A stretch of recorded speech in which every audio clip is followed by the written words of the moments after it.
మార్చాం. ఈ చివర అనేది మనం ముందుకి కావాలని లాగి పెడతాం. అది ఈ గ్యాప్ అనేది ఎంత ఉంటే అంత అడ్వాంటేజ్, కానీ ఏ మాత్రం ఇబ్బంది పడాల్సిన పని లేదు. ఎందుకంటే మనం వాడంగా వెనక్కి వచ్చేస్తూ ఉంటుంది. అలా వెనక్కి రాకుండా మనం అడ్వాన్స్డ్గా కొంచెం లాగి పెట్టాం.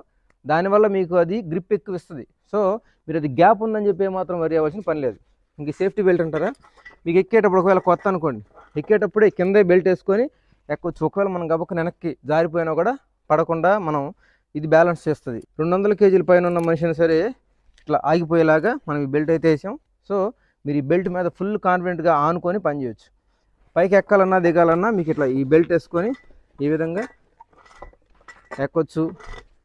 ఒకవేళ మీరు ఇక్కడే పని చేసుకోవడానికి కావాలి, మనం ఇంతకుముందు మీకు ఆల్రెడీ చెప్పినట్టే బెల్ట్ కొంచెం లూజ్ చేసుకొని